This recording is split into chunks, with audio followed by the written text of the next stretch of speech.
안녕하세요. 생활 속 건강을 위한 채널 생활건강TV입니다. 요즘 날씨가 많이 따뜻해져서 맨발 걷기 하러 나오시는 분들 많이 보게 되는데요. 저는 출근을 청계천으로 걸으면서 출근을 하는데요. 그곳에 맨발로 걷는 황토길을 조성되어 있어 많은 분들이 이용하고 계신 것을 볼 수가 있습니다. 입구 쪽에는 질척한 황토가 있어 깊게 밟을 수 있도록 되어 있습니다. 어신족 혹시 들어보신 적 있으시죠? 맨발로 자연을 느낀다는 뜻의 어신과 집단을 뜻하는 족의 합성어인데요. 이런 어신족이 최근에 점점 늘어나고 있는 추세입니다. 앞서 말씀드린 것처럼 각 지자체에서 인근에 있는 공원이나 산에 황토길을 조성하면서 어신족들을 위한 인프라도 점점 많아지고 있습니다. 맨발로 걸을 때 발바닥에 느껴지는 감촉이나 온도, 압력 등으로 건강에 참 좋은 것 같다라는 느낌을 받아보신 적이 많으실 거라 생각이 드는데요. 단 당뇨가 있으신 분들은 발에 상처나 염증이 생기면 세균 감염에 대한 저항력이 떨어지므로 꼭 상처가 생기지 않도록 주의하셔야 합니다. 오늘은 이 맨발 걷기의 효과에 대해서 알아보도록 하겠습니다. 전문가의 의견을 토대로 영상을 준비했으니 영상 끝까지 시청해 주시고 좋아요 한번 눌러주시면 영상 제작에 많은 도움이 되겠습니다. 맨발 걷기의 효과 첫 번째는 부교감신경 자극을 통한 자율신경 기능 개선입니다. 발 마사지의 학문적인 연구는 1913년 윌리엄 피츠 제널드 이비인후과 의사가 발가락이나 손가락 끝을 지압하면 두통이나 복통 등의 통증이 완화되는 것을 발견하고 관찰하다가 이것을 이론화하였고 발을 통해 내장기관을 자극할 수 있는 포인트를 정리하여 발 마사지 지도를 만들면서 본격화가 되었다고 합니다. 발에는 말초신경이 많이 모여 있습니다. 특히 부교감신경이 많이 분포하고 있습니다. 그래서 발을 자극, 지압하는 습관은 부교감신경을 원활하게 해서 교감신경 항진을 나타내는 불안, 초조, 예민함의 증상을 줄여주는 효과가 있습니다. 발을 자극하게 되면 심장으로 혈액순환 개선 효과와 함께 신경계의 종착지라고 할 수 있는 뇌의 전두엽에 긍정적인 영향을 줄 수 있다는 놀라운 결과들이 일어날 수 있습니다. 맨발 걷기의 효과 두 번째로 혈액순환 개선입니다.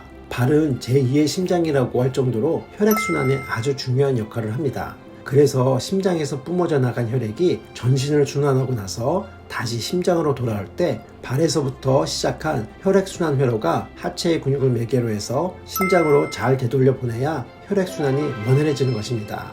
대다수의 직장 생활을 하는 우리들은 앉아서 일하거나 서 있거나 하는 경우가 많은데요. 이럴 때 혈액순환이 원활하지 않게 되는 경우가 많은데요.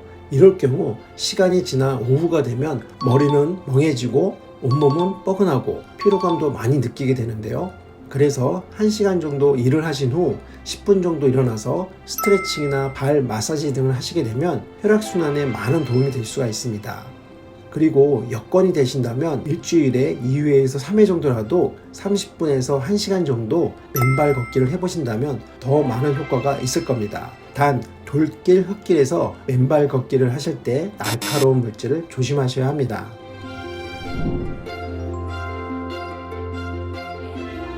맨발 걷기 효과 세 번째는 몸에 해로운 활성산소 제거입니다. 맨발 걷기의 핵심은 활성산소 제거가 핵심일 수 있는데요. 활성산소라는 것은 산소가 인체의 각 장기에서 사용되는 과정에 화학 반응을 거쳐 불안정한 구조인 활성산소가 되는데 활성산소는 각종 질환의 원인이 됩니다. 그래서 시중에는 나쁜 활성산소를 제거하는 건강 보조식품이나 약물들을 많이 접할 수 있는데요. 이런 식품이나 약을 먹는다고 해도 분명히 한계는 있습니다. 맨발 걷기의 핵심인 활성산소를 자연에서 제거할 수 있다는 것이 핵심이 될 수 있겠는데요. 2010년경 미국의 전기기술자인 클린턴 오버와 심장의학자인 스티븐 시나트라 박사가 소개한 접지 이론이 있는데 이 접지 이론은 대지와의 접촉으로 인체의 정기적 상태가 복원되어 신체의 통증, 스트레스 등을 완화한다는 이론입니다. 다시 말해 몸 안의 활성산소는 양전하를 띠고 있고 땅속에 있는 자유전자는 음전하를 띈다는 것입니다. 그래서 부도체인 고무 재질의 신발을 벗고 맨발이 땅에 접지를 하게 되면 양전하를 띤 활성산소들이 음전하를 띤 자유전자를 만나서 중화가 되고 소멸된다는 것입니다. 이런 이론은 이론적으로는 일리가 있는 말입니다. 이런 이론을 국내에서 실제 전압기를 이용해서 산에서 실험을 한 영상이 있는데요. 신발을 신은 상태에서 몸의 전압을 측정했더니 300에서 600mV, 심지어는 1000mV까지 나오지만 신발을 벗고 맨발로 땅과 접지하는 순간 같은 전압기로 측정을 하면 전압이 떨어지는데요. 1, 2초 내로 바로 0V로 변하는 시연이었습니다. 바로 몸 안에 활성산소가 순간적으로 중화가 되고 소멸되는 정기적 현상인데요. 맨발 걷기가 접지 이론을 신체와 지면에 연결할 때 활성산소 제거에 도움이 될 수 있음을 입증한 시연이었습니다.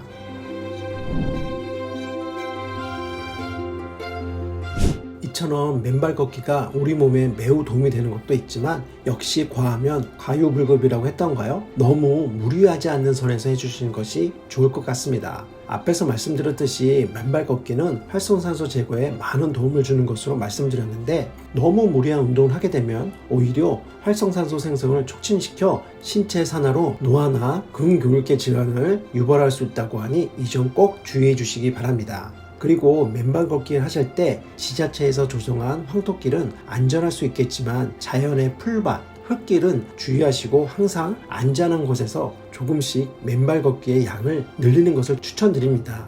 신발을 신는 생활 습관으로 연약해져 있는 발이 조금이라도 훈련이 된 다음에 걷는 양을 늘리는 것을 권장드립니다. 특히 당뇨를 앓고 있는 당뇨 환자분들은 발에 상처가 나면 잘 낫지 않습니다. 발에는 모세혈관이 많이 모여있는 곳인데요. 이곳에 피가 나게 되면 찐득하고 걸쭉하게 되어서 혈액순환이 안 돼서 발에 상처가 났을 때 발이 낫지 않고 발이 썩게 됩니다. 괴사가 일어나면 재생이 되지 않고 결국에는 발가락이나 발 전체를 절단을 해야 하는 비극적인 상황이 올 수 있기 때문입니다. 당뇨 환자는 이 점 꼭 주의하셔서 안전한 곳에서 하시는 것을 당부드립니다. 우리가 건강하려고 맨발 걷기를 하는 건데 발을 다쳐가면서 할 필요가 있을까요? 그러니 안전이 우선이 되어야 한다는 점 다시 한번 강조해서 말씀드립니다. 지금까지 맨발 걷기에 대해서 말씀을 드렸는데요. 정리를 하면 맨발 걷기는 혈액순환 개선이나 자율신경 개선뿐만 아니라 활성산소 제거라는 객관적으로 입증된 효능을 가지고 있어 발 지압이나 맨발 걷기를 자주 하신다면 많은 자율신경 기능 개선 습관이 될 수 있다고 말씀드렸고 꼭 주의하실 건 첫째도 안전, 둘째도 안전이라는 거 다시 한번 말씀드립니다. 건강을 위해하는 맨발 걷기, 다치면서 하는 건 아니라고 말씀드리고 싶습니다. 그리고 맨발 걷기를 위해 여러 지자체에서 황토길을 조성하고 있고 산책로도 만들었다고 하는데요. 맨발 걷기로 좋은 곳을 댓글을 통해 추천하신다면 많은 분들이 맨발 걷기로 건강을 찾을 수 있을 것 같습니다. 많은 추천 장소 부탁드리겠습니다. 오늘 영상 여기까지고요. 영상 끝까지 봐주셔서 감사합니다. 정보가 도움되셨다면 구독, 좋아요, 알림 설정 해주시고요. 저는 여러분의 건강을 책임지는 생활건강TV였습니다.